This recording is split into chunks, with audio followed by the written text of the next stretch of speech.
Students, हमने last class में rules of debit and credit के बारे में डिस्कस किया था। हमने समझ लिया था कि rules of debit and credit को कैसे यूज करते हैं। और उसके बाद हम लोग आज की क्लासेस में, जैसा कि पहले भी बताया गया था कि आज की क्लासेस में हम लोग जर्नल करने वाले हैं।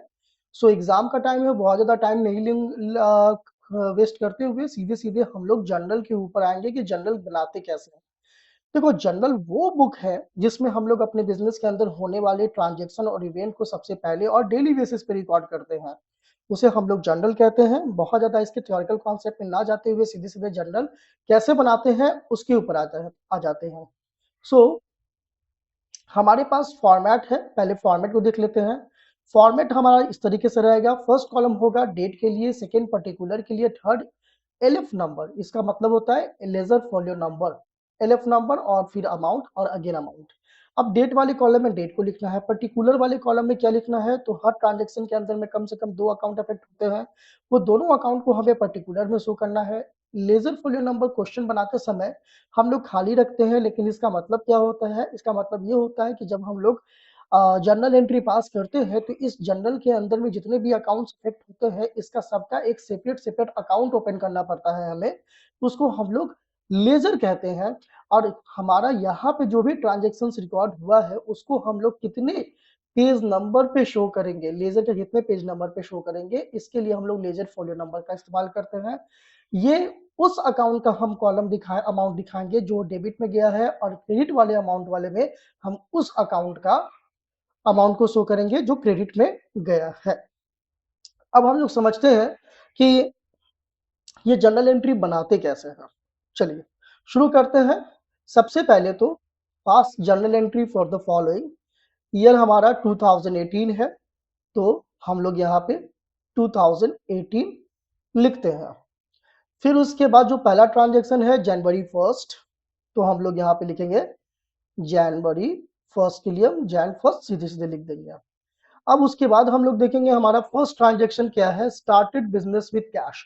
जैसा कि पिछले क्लास में भी हमने डिस्कस किया था कि स्टार्टेड बिजनेस विद कैश, जब भी कोई ट्रांजैक्शन हो, फर्स्ट स्टेप आपको ये लेना है कि आपको उसमें से आइडेंटिफाई करना है कि कौन सा 2 अकाउंट है जो अफेक्ट हो रहा है। तो पहला तो हमें साफ साफ दिख रहा है कि यहाँ पे एक कैश है, और दूसरा कौन सा अकाउंट है, तो started business with cash, cash लगाकर बिजनेस शुरू किया गया। तो कैश लगाने वाला कौन है, कैश लगाने वाला यहाँ बिजनेस का प्रोप्राइटर है। और जैसा कि हमें पता है कि प्रोप्राइटर का नाम हम लोग नहीं लिखते हैं, उसके बदले हम लोग लिखते हैं कैपिटल। सो हमें यहाँ पता चल गया कि 2 अकाउंट कौन सा है, एक है कैश, दूसरा बिजनेस का प्रोप्राइटर। और हम लोग को पता है कि प्रोप्राइटर का नाम हम लोग नहीं लिखते हैं, तो प्रोप्राइटर के नाम के बदले हम यूज करेंगे कैपिटल अकाउंट। अब यहाँ पे किसे डेबिट किया जाए किसे क्रेडिट किया जाए ये हमें डिसाइड करना होगा, और इसे समझने के लिए हम सबसे पहले इसके नेचर को समझेंगे कि ये कौन कौन से नेचर के हैं। कैश आपका कौन सा नेचर हो गया, ये रियल अकाउंट है, और कैपिटल आपका पर्सनल अकाउंट है। पहले ये डिस्कस किया जा चुका है। अगर आप पहले इसको नहीं समझे हैं तो पहले उन चीजों को समझना, रूल्स ऑफ डेबिट और क्रेडिट कैसे आइडेंटिफाई करते हैं, कैसे अप्लाई करते हैं, ये समझिए तो जर्नल समझ में आएगा। अदरवाइज थोड़ी सी दिक्कत होगी। वैसे मैं आपको यहाँ पे रूल्स को समझाते हुए ही आपको जर्नल बताऊंगा। सो सबसे पहले हमने देखा कि 2 अकाउंट अफेक्ट हो गया, एक कैश और दूसरा कैपिटल। कैश रियल अकाउंट है और कैपिटल पर्सनल अकाउंट है। अब हम ये देखेंगे किसे डेबिट करना है किसे क्रेडिट करना है। रियल अकाउंट का रूल क्या कहता है, रियल अकाउंट का रूल कहता है what comes in the business for the debit and what goes out from the business for the credit. Means अगर जो बिजनेस में आता है, जो आ रहा है बिजनेस में, उसे हमें कहाँ दिखाना है, डेबिट में। और जब बिजनेस में जाता है, बिजनेस से जा रहा है कोई एसेट्स, तो उसे हम दिखाना है क्रेडिट साइड में। एसेट्स यहाँ हमारे पास कैश है। जब हम बिजनेस स्टार्ट करेंगे तो बिजनेस में क्या हो रहा है, पिछले क्लास में भी ये डिस्कस किया गया था कि you are preparing the books of accounts for the business, not the proprietor for the business.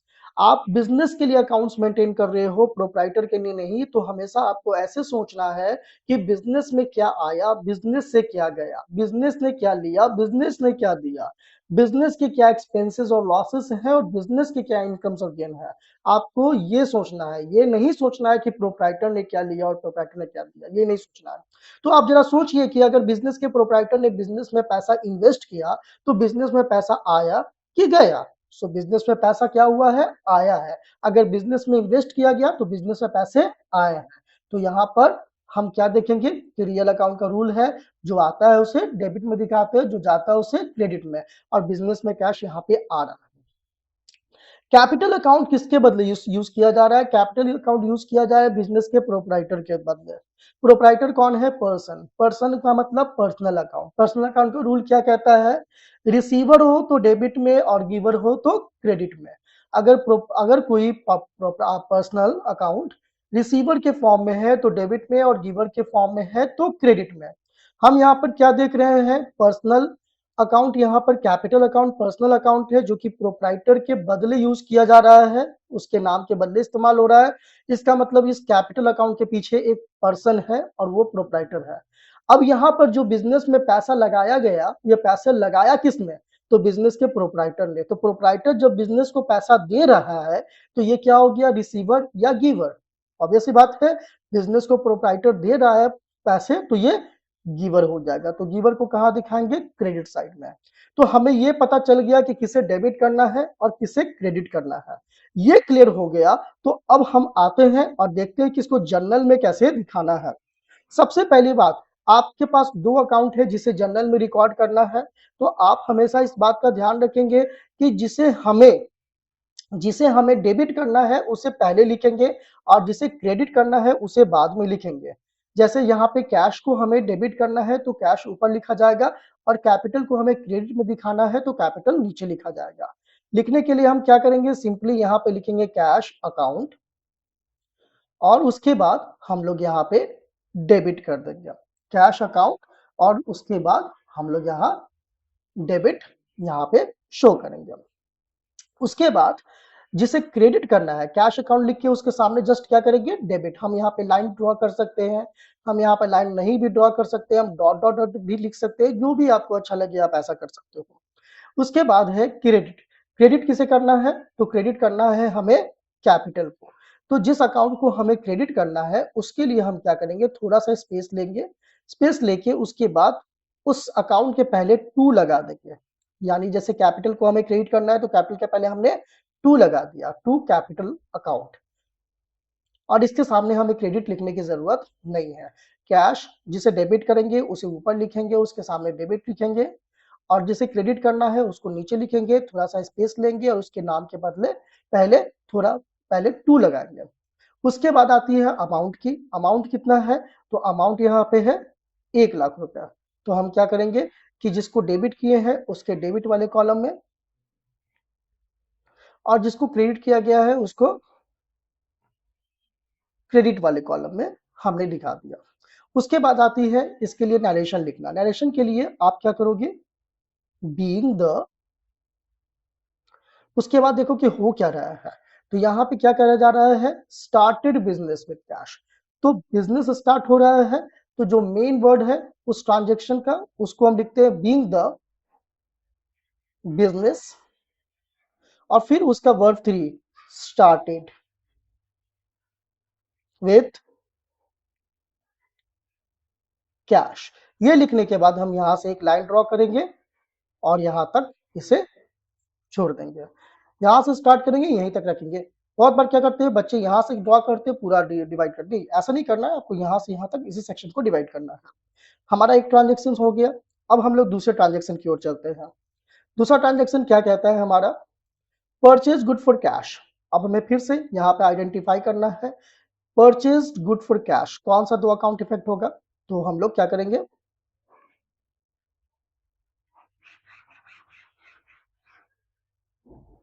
दो अकाउंट हमारा इफेक्ट हो रहा है, एक तो परचेजेज अकाउंट और दूसरा है कैश अकाउंट। कैसे, इसको समझते हैं। हमने क्या किया है, हमने गुड्स परचेज किया है फॉर कैश। फॉर कैश का मतलब होता है नगद, यानी कि गुड्स परचेज किया और पैसा दिया। तो दो अकाउंट इफेक्ट हो रहे हैं, एक है हमारा गुड्स और दूसरा कैश। लेकिन गुड्स के लिए हम गुड्स अकाउंट नहीं लिखते हैं, गुड्स के लिए हम क्या लिखते हैं, परचेज अकाउंट। और दूसरा हमारा क्या हो रहा है, हम गुड्स परचेज कर रहे हैं, उसके बदले पैसे दे रहे हैं, तो दूसरा जो अकाउंट इफेक्ट हो रहा है वो है कैश।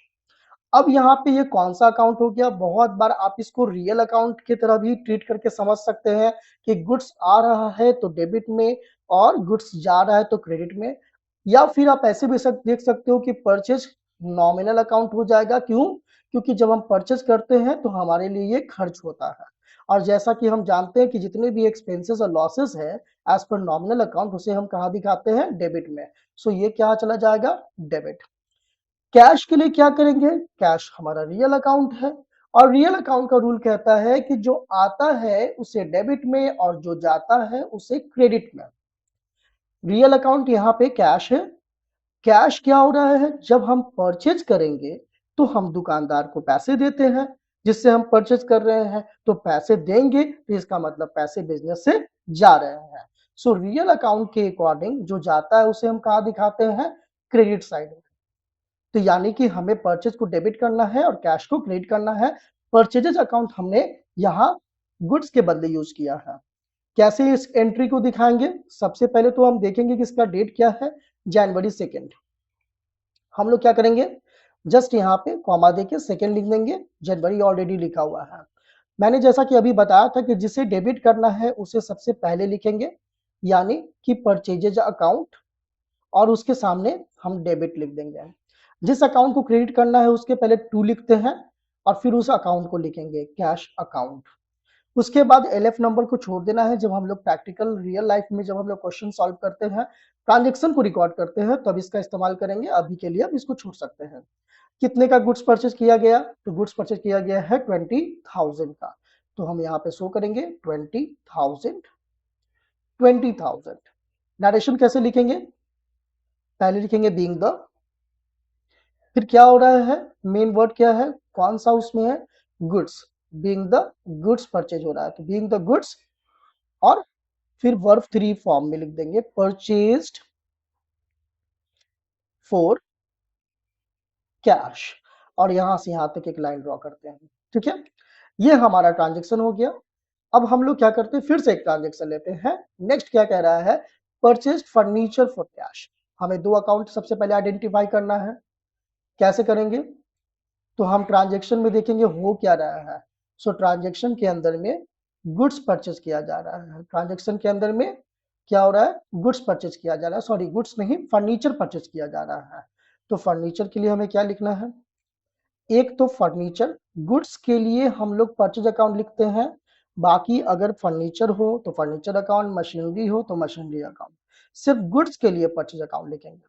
तो एक हमारा हो गया फर्नीचर अकाउंट, और दूसरा फॉर कैश। फॉर कैश का मतलब होता है नगद, यानी कि पैसे देकर। तो दूसरा अकाउंट जो हो जाएगा हमारा हो जाएगा वो कैश अकाउंट। अब हम क्या करेंगे, यहाँ पे फर्नीचर क्या है, तो फर्नीचर हमारे बिजनेस का एसेट्स है, तो ये रियल अकाउंट। कैश भी हमारे बिजनेस का एसेट्स है, तो भी ये रियल अकाउंट। रूल क्या कहता है रियल अकाउंट का, जो आता है उसको डेबिट में और जो जा रहा है उसे क्रेडिट में। फर्नीचर परचेज करेंगे तो हमारे बिजनेस में फर्नीचर आएगा तो इसे डेबिट में, और परचेज करेंगे तो पैसे देने पड़ेंगे, इसलिए कैश जा रहा है तो क्रेडिट में। ये हो गया। अब इसे कैसे लिखेंगे हम लोग, तो देखिए हम लोग को इसको लिखने के लिए सबसे पहले तो हम देख लेंगे इसका डेट क्या है। इस ट्रांजेक्शन का, इस ट्रांजेक्शन का डेट है 5। तो हम लोग आते हैं सीधे, ऑलरेडी जनवरी लिखा हुआ है, यहाँ 5 लिख देंगे। उसके बाद लिखेंगे furniture account debit to cash account. जैसा कि मैंने बताया कि जो हमारे बिजनेस में आ रहा है उसको डेबिट में दिखाएंगे, और फर्नीचर आ रहा है तो डेबिट में दिखाया, और डेबिट में दिखाने के लिए हमने ऊपर लिख दिया, और जिसको क्रेडिट करना होता है उसके पहले टू लगाएंगे, और उसके बाद हम लिखेंगे उस अकाउंट को जिसे क्रेडिट करना है, यानी कैश अकाउंट। अमाउंट कितना है, अमाउंट है 30,000, सो हमने यहाँ पे लिख दिया 30,000। उसके बाद लिखेंगे नरेशन में बीइंग द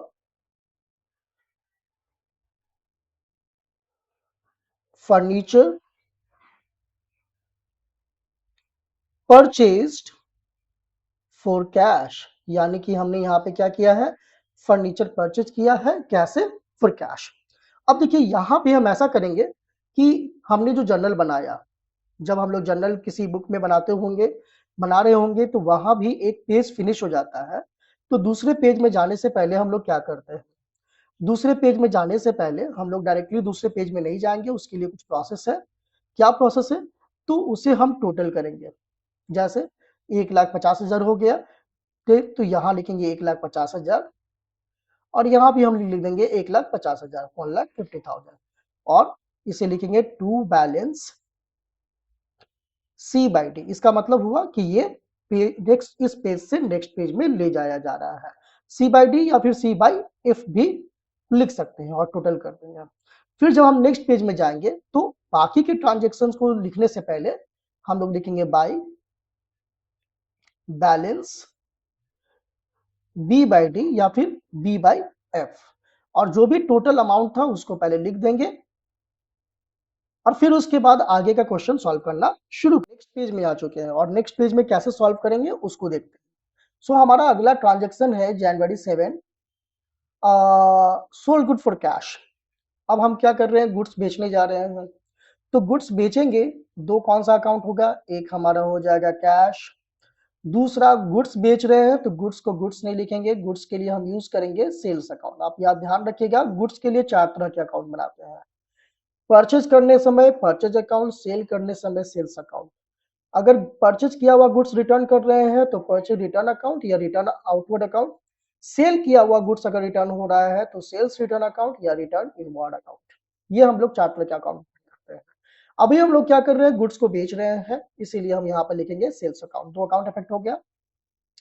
अब क्या है, कैश हमारा रियल अकाउंट है। रियल अकाउंट का रूल क्या बताया मैंने, कि जब भी रियल अकाउंट का कोई भी रियल अकाउंट के अंदर में कोई भी एसेट्स अगर आता है तो उसे हम डेबिट में दिखाते हैं, और अगर वो जाता है तो क्रेडिट में दिखाते हैं।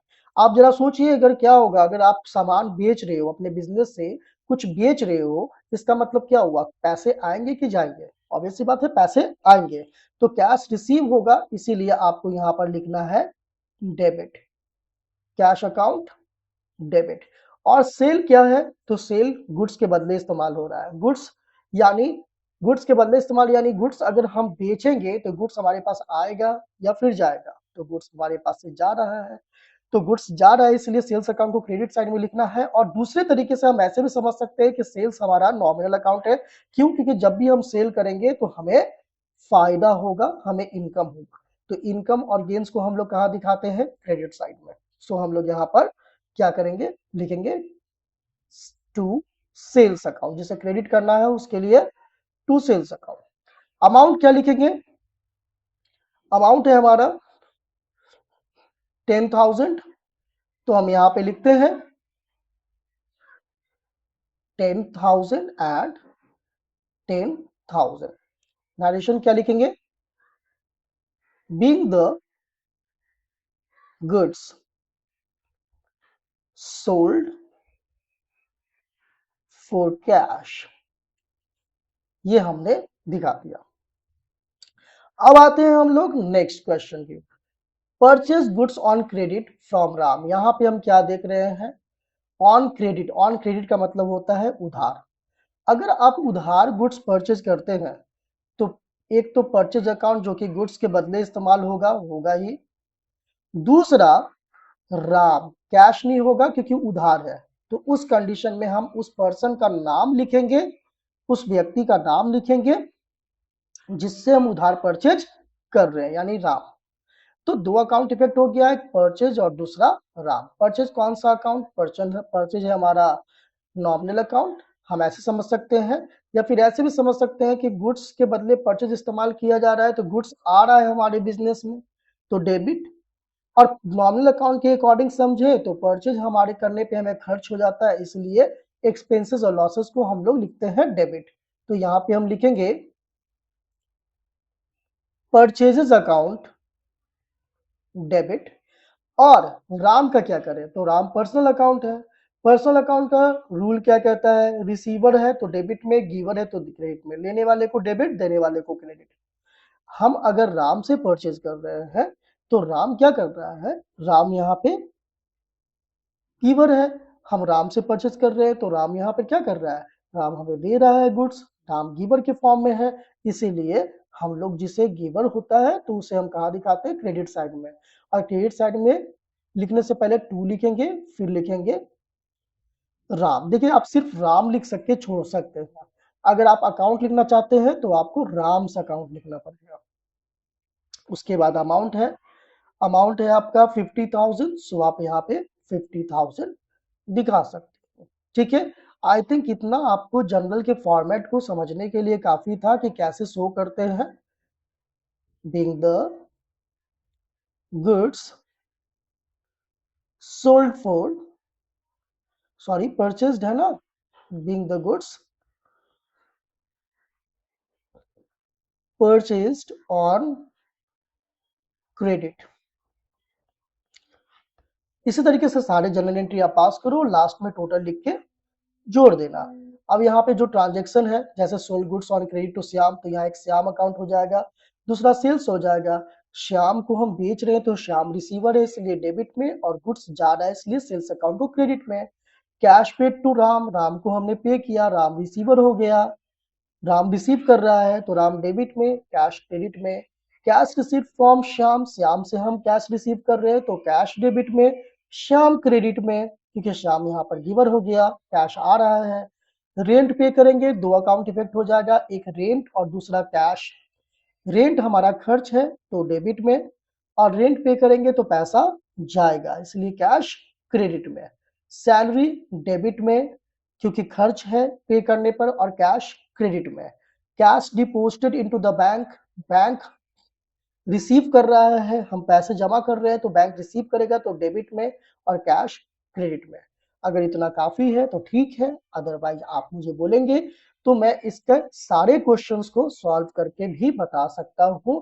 इसके साथ साथ कुछ और भी ऐसे ट्रांजेक्शन्स जो आपको लगते हैं कि सर इसका ट्रांजेक्शन कैसे होगा, जैसे डिस्काउंट्स वगैरह से रिलेटेड, तो आप मुझे बता दीजिए, उसका एंट्री भी मैं आपको आसान तरीके से समझा दूंगा। तो नेक्स्ट क्लास में हम लोग इससे रिलेटेड जो अगर डाउट्स होंगे उस पर डिस्कस करेंगे। अमेरिकन अप्रोच को हम लोग समझेंगे, इसलिए कि बहुत बार स्टूडेंट्स को ये वाला रूल्स, गोल्डन रूल्स, ट्रेडिशनल और इंग्लिश अप्रोच के अकॉर्डिंग आसान लगता है, तो कभी कभी मॉडर्न और अमेरिकन अप्रोच का रूल्स किसी किसी को बहुत ही इजी लगता है। तो दोनों चरण पढ़ना चाहिए, आपको जो आसान लगे आप उससे समझ सकते हो। तो नेक्स्ट क्लास में हम लोग इसके आगे इससे रिलेटेड डाउट्स और मॉडर्न और अमेरिकन अप्रोच को डिस्कस करने वाले हैं।